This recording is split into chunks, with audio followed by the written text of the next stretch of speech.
Chikwendu and welcome to Faith in the Valley. Wherever you are in the world right now, I hope that you are well. And if this is your first time here, then to let you know, this is a space where I share honest reflections and my thoughts and raw emotions in regards to my healing journey after experiencing an unexpected back injury. But also as well, I want to invite you into this space to be encouraged and to feel some hope as well.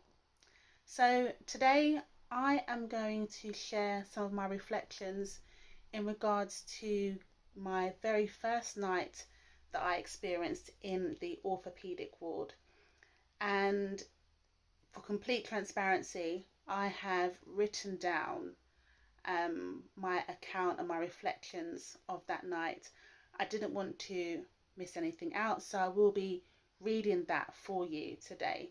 So I hope that you find it encouraging in some way. I hope it gives you some insight into what I was thinking, what I was feeling, and just to let you know that whatever it is that you're going through, you are definitely not alone. So I'll share my reflections with you. And this was the night back in April. This would have been the 5th of April, 2025. The ward was dim. The walls were quiet, but the room was not. It was my first night after being admitted onto the orthopedic ward, and everything felt surreal.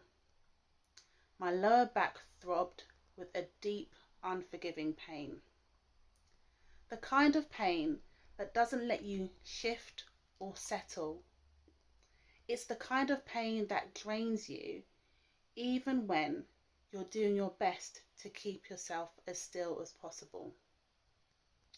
I wasn't able to bend my lower back, and so I found myself in a position where I had to sit up for a lot of the time, supported by the functions of the hospital bed. My medication, which they said would last for 6 hours, seemed to fade after only 4. I had to take really high doses of cocodamol tablets and ibuprofen to manage the inflammation. And once the medication wore off, the ache would rise up again, almost like a tide rolling through my spine, down to my legs, every single time. I couldn't walk without help. And when I say help, I mean being transported by, it was almost one of those adjustable like stand aid equipment, and it almost felt like I was in a pushchair or a buggy, or maybe even like a mini trolley, if that's probably the best way to describe it, but for adults. And the nurses and the healthcare assistants, they had to basically push me to the bathroom to use the toilet. And the thing is, everything that I once did, I did without thinking before. So standing, sitting, moving positions. And now, at that point, that came at a cost, and I couldn't do that on my own. But it wasn't just the physical pain that kept me up at the night. It was the sound. Across the room and through the walls, in other parts of the ward, I could hear the haunting cries of other patients. And some cried out in pain, some moaned throughout the night, and some whispered prayers.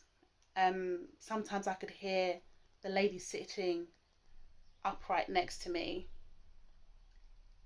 and then sometimes it would just be mumbles of just words. And it was almost like being surrounded by invisible wounds. But I wasn't the only one who was hurting, but hearing their pain made me think about mine in a much heavier sense, to feel quite alone, quite isolated, and just being almost consumed with this pain. I remember sitting upright and feeling unable to move, unable to sleep. It was the most uncomfortable position that I've ever experienced. And to be honest with you, sometimes I would just cry really quietly to myself. Um, it wasn't a nice feeling at all to feel that helpless and to feel that isolated, really, because recovery can feel quite isolating.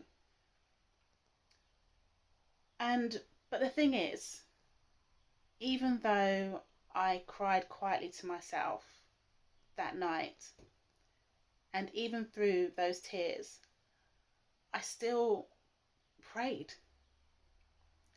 I prayed quietly, and I didn't use any, structures or any fancy words, because at that time, being on that amount of medication, my mind wasn't really thinking clearly in that way. But even just quietly talking to God in those moments during that first night, it was such a space of comfort in those few minutes. And all I did was say, God, I need you to help me, because I feel alone. So please, can you continue to be with me? And he stayed. And the thing is, as well, is the pain obviously didn't go away instantly after I prayed. But by sitting with me in it, I felt surrounded by his presence, and I felt less alone. And I think feeling less alone is the most wonderful feeling that you can have. And even though God's presence was surrounding me, and even though I had doubt, just knowing that he was there with me made me feel calm in the most utterly helpless position that I've ever been placed in, up until this point of my life anyway. And I suppose in reflection, that first night in the ward, it didn't end with some sort of miracle after I prayed, but it did end with some peace.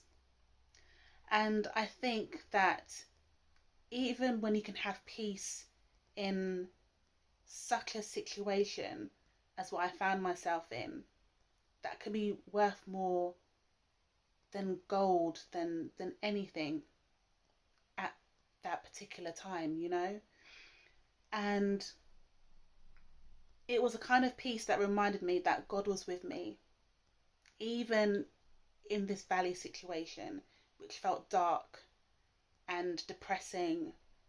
And like I said, I felt helpless. And you know what? Maybe you have felt that kind of night that I experienced.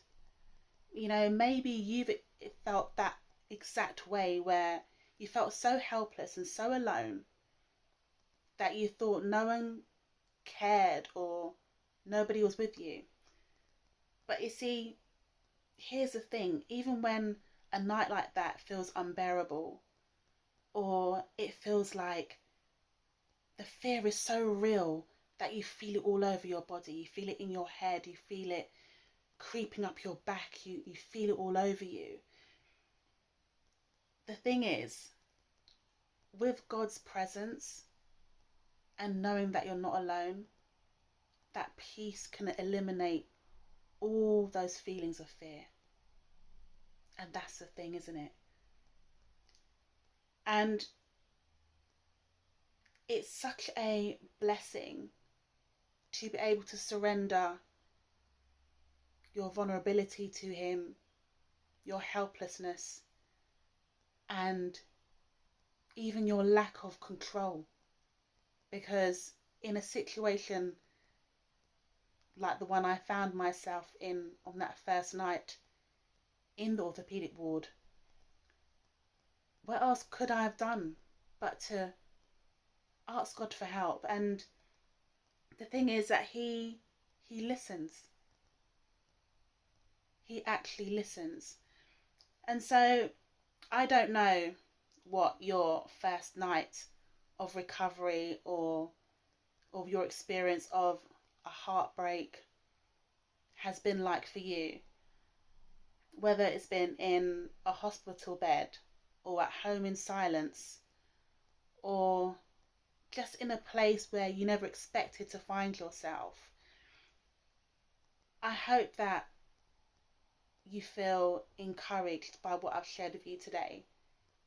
To know that there is hope, that there is someone who is there with you, even when you just call out. Say, God, just help me. And he will. And so I'd like to invite you to also share your journey. Whether you've been through something that's recent, something you're going through right now as well.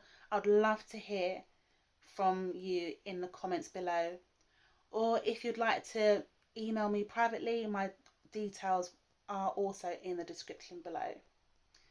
But most of all, be encouraged that your story can also help someone else to travel through their journey of healing and recovery, and to just share that message of hope and peace and healing and faith as well.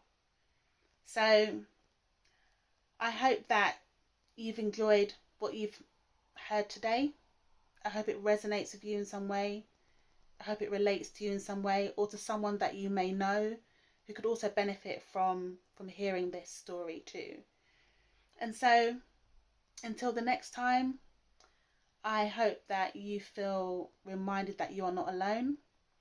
I hope that you feel like there is a space here where you can receive encouragement, where you can share and experience some community wherever you are in the world.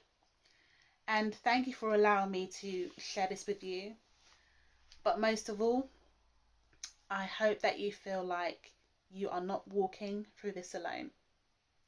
So I look forward to speaking with you again soon. And until then, take care of yourself as well as you possibly can. But also, I look forward to hearing your stories and your testimonial stories too. So thank you once again, and I will see you soon. Take care.